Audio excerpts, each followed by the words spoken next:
Assalamualaikum warahmatullahi wabarakatuh, Bapak dan Ibu tercinta di seluruh penjuru Indonesia.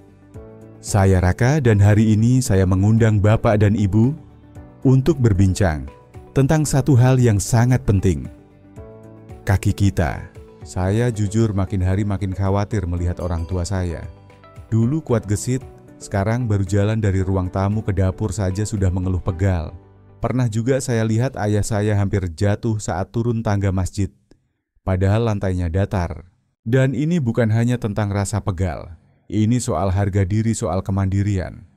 Bukankah kita semua ingin tetap bisa berdiri tegak berjalan ke masjid bermain dengan cucu tanpa takut jatuh? Karena itu saya mengundang seorang tokoh istimewa yang sudah puluhan tahun mengabdi pada kesehatan lansia. Beliau adalah Dr. Siti Setiati. Seorang dokter spesialis geriatrik dengan lebih dari 30 tahun pengalaman penulis buku sehat di usia emas dan penyelamat ratusan pasien lansia dari ancaman kehilangan kemandirian. Selamat datang Dr. Siti. Terima kasih sudah hadir. Waalaikumsalam warahmatullahi wabarakatuh, Raka. Terima kasih atas undangannya. Saya sangat senang bisa berbagi karena jujur, terlalu banyak lansia kita yang menderita diam-diam. Hanya karena tidak tahu bagaimana merawat kaki mereka. Nah itu dia, kita semua tahu bahwa usia membuat tubuh melemah, tapi kenapa kaki duluan yang terasa rapuh dokter? Kaki adalah penopang seluruh tubuh. Setiap langkah, setiap berdiri, setiap salat, semua bertumpu di sana. Tapi seiring usia otot di kaki mulai menyusut. Ini disebut sarkopenia. Sementara tulangnya kehilangan kepadatan. Kita sebut itu osteoporosis. Dan jangan lupa pembuluh darah di kaki pun mulai kaku. Akibatnya sirkulasi darah terganggu. Maka wajar kalau kaki sering dingin kesemutan atau bahkan nyeri tanpa sebab. Waduh, jadi ini bukan sekadar pegal biasa. Bukan. Ini bisa menjadi awal dari kejatuhan. Saya pernah tangani pasien Ibu Rohana, 67 tahun. Terpleset di dapur tulang pinggul patah. 3 bulan di tempat tidur. Semangat hidupnya menurun drastis karena dia merasa tak berguna lagi. Astagfirullah, saya yakin banyak dari kita tidak sadar betapa seriusnya ini. Tapi, kabar baiknya dokter, apakah bisa dicegah? Bisa, sangat bisa. Dan bukan hanya lewat olahraga atau terapi. Tapi dimulai dari makanan harian. Makanan wah ini menarik. Banyak orang berpikir bahwa makanan hanya soal perut kenyang. Itulah kesalahan fatal. Makanan adalah pondasi kekuatan tubuh. Apa yang kita makan hari ini menentukan apakah besok kita masih bisa berjalan tegak atau harus duduk di kursi roda. Baiklah dokter, ayo kita mulai. Satu persatu, apa makanan pertama yang harus jadi sahabat kaki lansia? Yang pertama, makanan yang sangat sederhana sering dianggap remeh. Tapi sebenarnya adalah penjaga otot dan tulang tahu dan tempe. Nah ini pasti bikin Bapak Ibu di rumah mengangguk. Tapi, apa benar sesederhana itu dokter? Justru karena sederhana orang sering abaikan.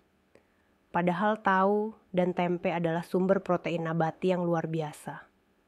Protein itulah yang menjaga otot tetap kuat. Bayangkan, setiap langkah kita itu ditopang oleh serabut otot. Kalau tidak diberi bahan bangunan otot itu menyusut. Ditambah tempe itu difermentasi. Fermentasi membuat protein dan kalsium lebih mudah diserap tubuh. Kalsium sangat penting untuk tulang. Tanpa itu, hanya tersandung karpet pun bisa patah tulangnya.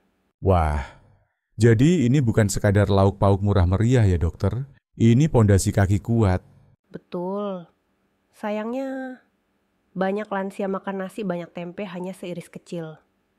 Itu seperti membangun rumah pakai semen setetes. Hehe, analoginya nendang dokter. Nah, Bapak dan Ibu jeda sebentar. Coba tulis di komentar ya, tinggal di kota mana dan apa keluhan kaki yang sering dirasakan. Pegal, kesemutan, sakit lutut. Kita akan lanjut membahas makanan berikutnya, yang bentuknya kecil tapi manfaatnya besar. Dokter Siti tadi dokter sebutkan bahwa kita akan bahas makanan kecil tapi manfaatnya besar. Apa itu?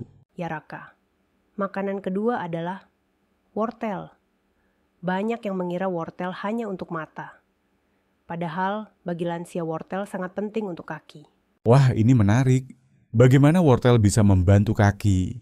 Wortel kaya akan beta-karoten yang berubah menjadi vitamin A di tubuh. Vitamin ini antioksidan kuat. Ia melindungi pembuluh darah dari kerusakan akibat radikal bebas. Dan seperti yang saya jelaskan, pembuluh darah kaki yang rusak akan menyebabkan aliran darah tersendat. Kaki pun jadi cepat lelah kram atau bahkan terasa dingin. Jadi makan wortel bisa bantu kaki tetap hangat dan bertenaga. Tepat sekali. Dan jangan lupa penglihatan yang baik juga penting untuk mencegah jatuh.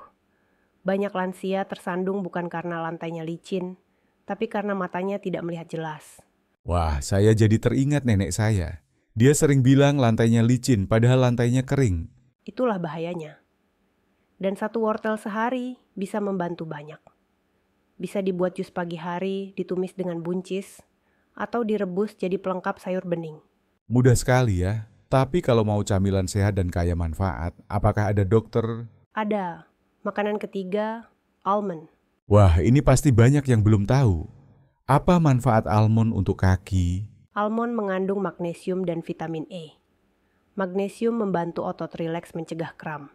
Sedangkan vitamin E melindungi saraf kaki dari kerusakan. Coba bayangkan Raka, ada pasien saya Pak Hasan. Setiap malam kakinya kram mendadak seperti ditarik tali karet. Aduh, sakitnya luar biasa ya. Sangat. Setelah saya evaluasi, ternyata beliau jarang makan makanan kaya magnesium. Saya sarankan konsumsi almond 5 atau 7 butir per hari.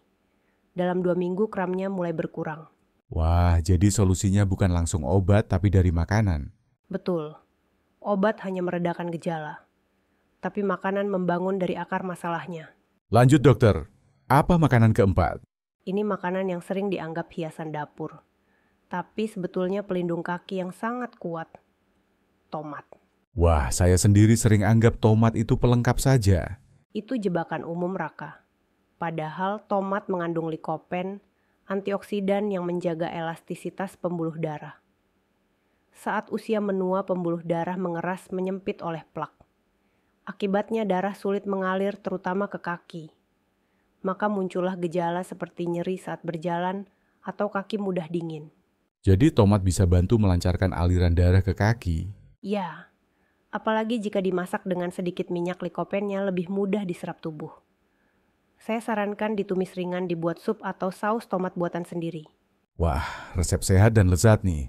Tapi saya dengar ada satu makanan yang baik untuk pencernaan dan kaki. Betulkah itu yogurt? Betul sekali. Itu makanan kelima kita. Banyak orang tidak sadar bahwa pencernaan yang sehat sangat memengaruhi kaki. Karena kalsium dan vitamin D diserap dari usus. Kalau ususnya tidak seimbang, penyerapan pun terganggu. Jadi minum yogurt bisa bantu penyerapan nutrisi yang penting untuk kaki. Tepat sekali. Yogurt mengandung probiotik, bakteri baik yang menjaga keseimbangan usus. Saya rekomendasikan yogurt tawar tanpa pemanis tambahan, bisa dikombinasikan dengan potongan buah. Wah, ini mulai makin menarik ya. Makanan yang kita anggap ringan ternyata bisa menyelamatkan kita dari kesulitan berjalan. Betul Raka. Saya selalu bilang, jangan menunggu kaki tak bisa melangkah, baru kita mencari solusi. Mulailah dari meja makan hari ini. Bapak dan Ibu di rumah, jangan tunggu lutut nyeri dulu. Tulis di komentar dari 5 makanan tadi, tahu, tempe, wortel, almond, tomat, yogurt, mana yang sudah rutin Bapak Ibu konsumsi. Kita masih punya 4 makanan lagi, dan yang berikutnya pasti mengejutkan.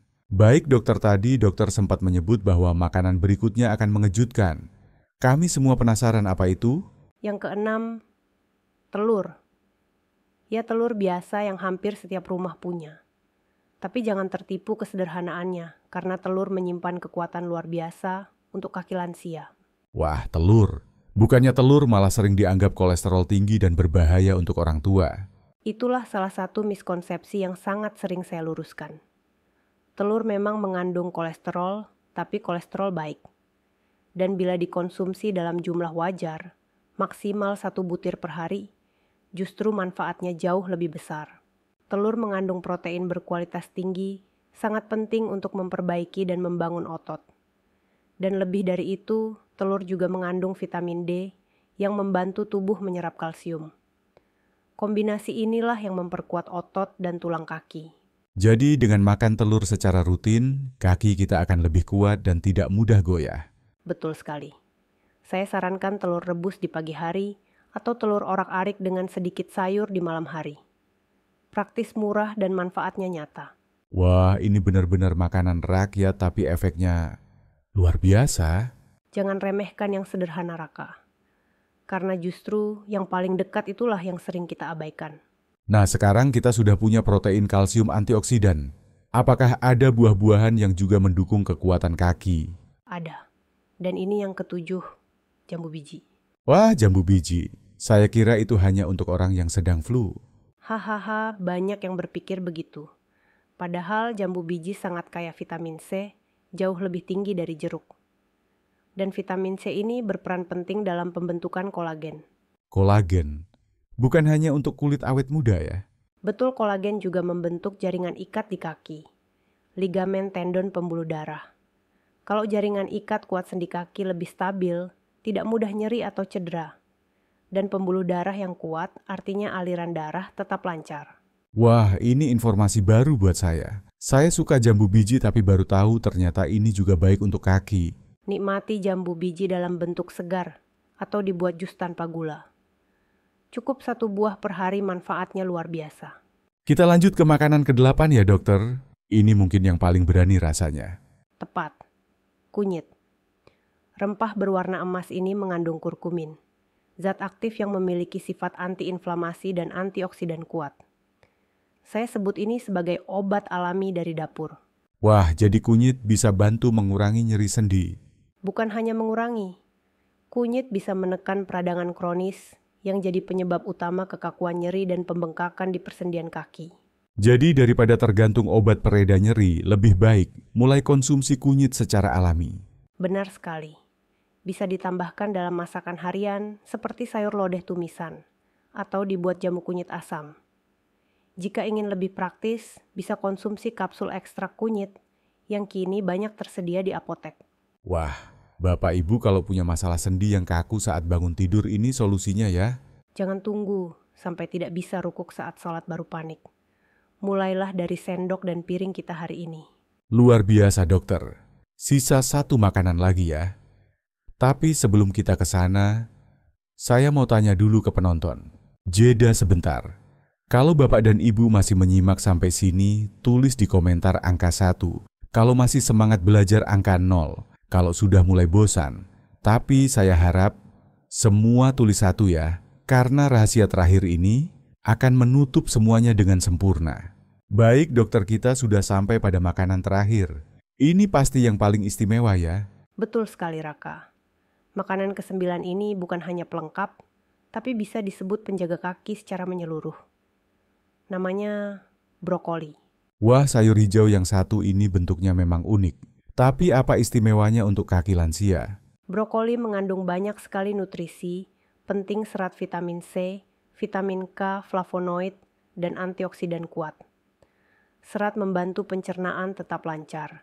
Dan ini penting agar tubuh menyerap kalsium, magnesium, dan vitamin dengan baik. Jadi kalau pencernaan sehat kaki juga jadi kuat? Tepat sekali. Pencernaan yang buruk membuat semua asupan nutrisi menjadi sia-sia. Brokoli juga kaya vitamin C dan antioksidan, pelindung sel otot dan sendi dari kerusakan akibat radikal bebas. Saya dengar vitamin K juga penting untuk tulang ya? Sangat penting. Vitamin K berperan dalam menjaga kepadatan tulang dan mencegah tulang rapuh. Bahkan membantu proses pembekuan darah penting jika terjadi luka atau cedera kecil. Jadi dengan brokoli, kita melindungi otot, tulang, dan pembuluh darah sekaligus. Wah, komplit ya dokter? Tapi banyak orang tidak suka brokoli karena rasanya... Itu karena mereka salah cara memasaknya. Brokoli jangan dimasak terlalu lama. Cukup direbus atau dikukus sebentar agar tetap renyah dan nutrisinya tidak hilang. Bisa juga ditumis ringan dengan bawang putih dan sedikit minyak sehat. Atau mungkin dikombinasikan dengan tempe seperti yang dokter sarankan tadi. Tepat. Kombinasi yang sangat baik protein dari tempe antioksidan dan vitamin dari brokoli. Menu makan siang yang lezat dan menyehatkan. Luar biasa. Kita sudah bahas 9 makanan super dari tempe hingga brokoli. Tapi dokter mungkin banyak yang bertanya, bagaimana kita memulai? Harus langsung konsumsi semua 9 sekaligus? Tidak perlu langsung semuanya. Mulailah dari satu. Satu langkah kecil bisa membawa perubahan besar. Contohnya, mulai besok pagi sarapan dengan telur rebus. Lalu tambah 1 camilan almond di siang hari. Minggu depan mulai masukkan brokoli ke dalam sayur. Jadi bukan soal diet ketat atau perubahan ekstrim ya? Bukan. Ini soal kebiasaan baru yang kecil tapi konsisten. Karena kaki yang kuat tidak dibangun dalam semalam, tapi setiap hari. Dari sendok demi sendok makanan yang kita pilih. Bapak dan Ibu di rumah, setelah mendengar semua ini mari kita renungkan. Kaki yang kuat bukan hanya tentang bisa berdiri atau berjalan, tapi tentang bisa hidup mandiri, bisa salat dengan tenang, bermain dengan cucu, bahkan umrah tanpa rasa takut jatuh. Dokter, sebelum kita akhiri, bolehkah dokter menyampaikan pesan penutup untuk para lansia Indonesia? Dengan senang hati. Bapak dan Ibu yang saya hormati, jangan pasrah dengan usia. Jangan percaya bahwa kaki lemah adalah nasib.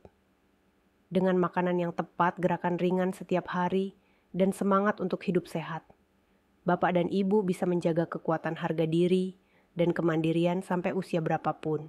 Karena setiap langkah adalah ibadah, setiap langkah adalah harapan, dan setiap langkah adalah hak Bapak dan Ibu untuk tetap menikmati hidup. Wah, luar biasa. Saya pribadi sangat tersentuh. Terima kasih dokter atas ilmunya, semangatnya, dan cintanya untuk lansia Indonesia. Sama-sama Raka. Semoga bermanfaat. Bapak dan Ibu dari 9 makanan tadi, mana yang paling mudah untuk Bapak Ibu mulai hari ini? Tulis di komentar ya. Jangan lupa like dan share video ini ke teman dan keluarga. Semoga semakin banyak lansia Indonesia bisa hidup sehat, kuat, dan penuh berkah. Tetap saksikan hingga akhir, karena minggu depan kami akan membahas rahasia lain, bagaimana mengurangi nyeri lutut hanya dengan minuman dari dapur. Assalamualaikum warahmatullahi wabarakatuh. Dokter kita sudah selesai membahas 9 makanan utama tadi, tapi saya penasaran, apa ada kebiasaan lain yang bisa memperkuat efek dari makanan-makanan tersebut? Tentu Raka. Makanan adalah fondasi, tapi ada 3 hal yang bisa memperkuat hasilnya. Pertama, hidrasi. Minumlah cukup air putih, setidaknya 6-8 gelas sehari. Air membantu sirkulasi darah melumasi sendi dan menjaga fleksibilitas otot. Wah, saya rasa banyak lansia kurang minum karena takut bolak-balik ke kamar mandi. Itu alasan klasik dan bisa dimengerti. Tapi kurang air justru membuat tubuh kaku mudah lelah dan otot cepat kram. Solusinya minum dalam jumlah kecil tapi sering, bukan sekaligus banyak. Baik dokter. Lalu yang kedua? Kedua, aktivitas ringan. Jalan kaki 15 menit setiap pagi atau peregangan sederhana saat bangun tidur. Otot itu seperti karet gelang. Kalau tidak dipakai, dia mengeras dan mudah rusak. Saya suka analogi dokter. Kalau disimpan saja karet bisa getas ya. Betul, maka geraklah meski sedikit. Tidak harus senam intens. Bahkan berdiri dari kursi dan duduk ulang 5 kali itu sudah latihan untuk otot kaki. Dan yang ketiga? Yang ketiga adalah tidur berkualitas. Banyak lansia begadang lalu tidur siang terlalu lama. Akibatnya hormon pemulih otot terganggu. Tidur malam yang cukup, minimal 6 jam, membantu regenerasi otot dan jaringan. Jadi, makanan, air, gerak, dan tidur. 4 kunci kaki kuat. Tepat. Dan jangan lupakan satu hal penting lagi, dukungan keluarga. Wah, ini penting sekali. Banyak pasien saya mengeluh bukan hanya soal nyeri, tapi merasa tidak dianggap, merasa tidak didengar, atau malah dimarahi saat berjalan lambat. Padahal, satu kalimat dukungan dari anak atau cucu bisa menjadi penyemangat hidup. Bapak dan Ibu, saya sangat setuju. Mari kita jaga orang tua kita bukan hanya dengan makanan sehat, tapi juga dengan kasih sayang. Dokter, apakah ada pasien yang membuat dokter sangat terkesan dalam hal perubahan gaya hidup ini? Banyak. Tapi salah satunya adalah Ibu Nuraeni, 71 tahun. Dulu beliau hanya bisa jalan pakai tongkat nyeri lutut luar biasa. Setelah kita evaluasi, ternyata pola makannya sangat buruk. Banyak gorengan, jarang sayur, tidak pernah makan tempe. Saya beri edukasi. Awalnya berat, tapi beliau perlahan ubah. Sarapan dengan telur rebus, siang makan brokoli, dan tahu malam minum kunyit asam. Ditambah jalan pagi 10 menit. 6 bulan kemudian, beliau sudah tidak pakai tongkat, bisa salat berdiri penuh. Masya Allah, kisah yang menginspirasi.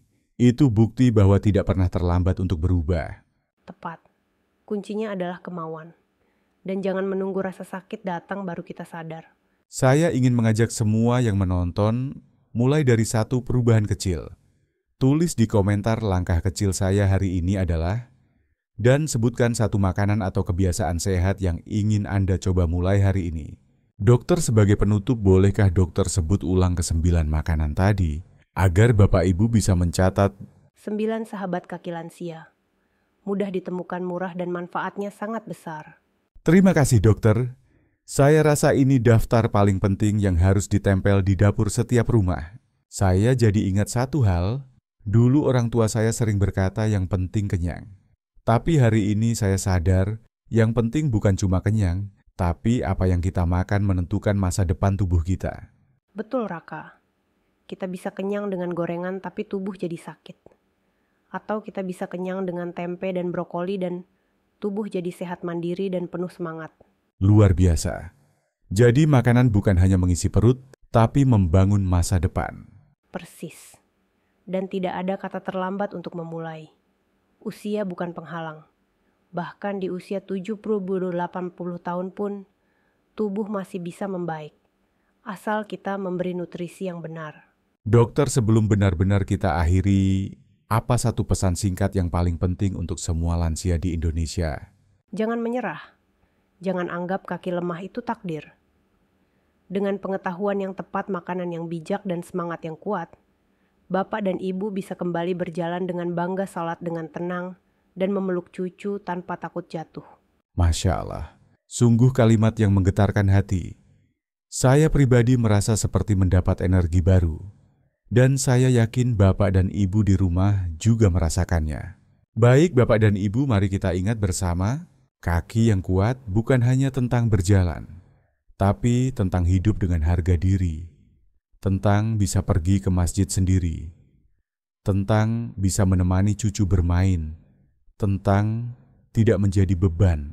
Dan semua itu bisa dimulai dari 1 sendok tempe, dari 1 cangkir yogurt, dari 1 gelas air, dan dari 1 niat untuk berubah. Jangan lupa share video ini kepada sahabat dan keluarga. Karena semakin banyak lansia yang tahu, rahasia ini semakin banyak yang bisa menjalani usia emas dengan bahagia.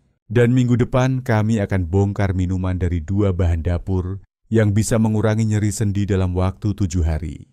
Pastikan Bapak dan Ibu aktifkan notifikasi dan klik tombol subscribe. Tetap semangat, tetap sehat, dan tetap melangkah dengan yakin. Karena hidup sehat itu hak semua usia. Wassalamualaikum warahmatullahi wabarakatuh.